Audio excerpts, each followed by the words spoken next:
अस्सलाम वालेकुम। कैसे हैं आप सब? उम्मीद करती हूँ कि सब खैरियत से होंगे। आज की वीडियो नानी अम्मा के यादगार तिब्बी टोटकों के बारे में है। वीडियो को एंड तक पूरा लाजमी वॉच करें।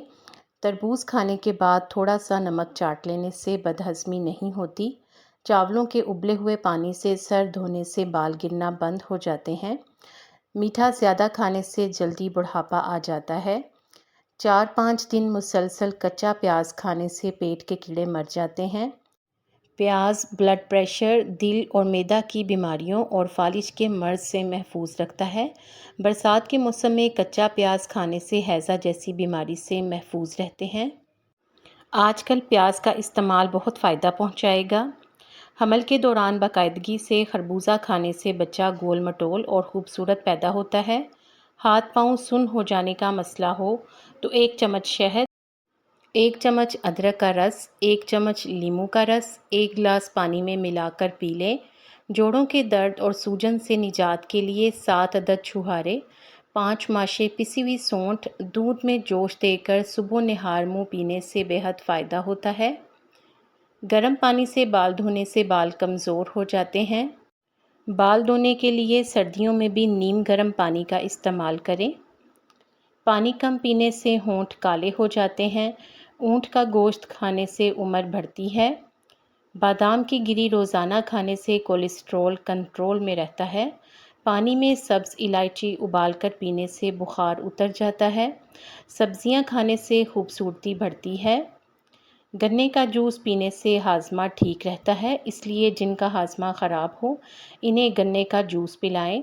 मसूर की दाल ज़्यादा खाने से पेट की बीमारियां ख़त्म होने लगती हैं।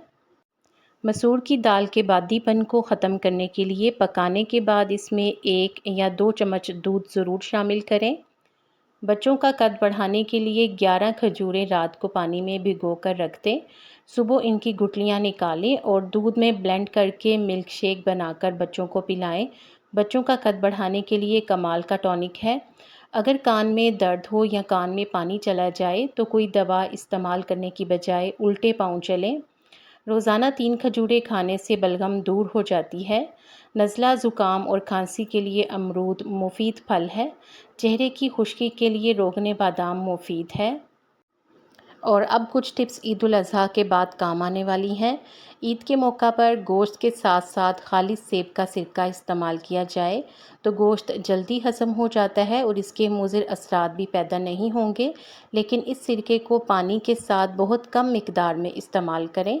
नमकीन लस्सी गोश्त को बेहतरीन अंदाज में हज़म होने में मदद देती है।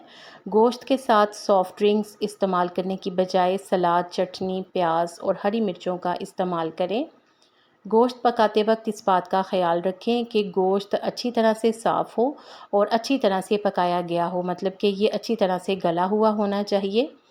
अगर सीने में जलन या भारीपन महसूस होता हो तो काला नमक, सौंफ और अजवाइन हम वज़न लेकर सफ़ूफ बना लें और इसे खाना खाने के बाद पानी के साथ लें। चेहरे की रंगत को निखारने के लिए 1 चम्मच शहद में 1 चुटकी हल्दी और 2 कतरे नींबू का रस मिलाकर चेहरे पर लगाएं, लेकिन लगाने से पहले चेहरे को अच्छी तरह धो लें और 20 मिनट के बाद चेहरे को साफ़ कर लें। खाने के बाद कुछ मीठा चख लेने से बीमारी करीब नहीं आती। पेट का दर्द रहता हो तो खाली पेट दही खाया करें। खीरे को चेहरे पर रगड़ने से दाग धब्बे दूर हो जाते हैं।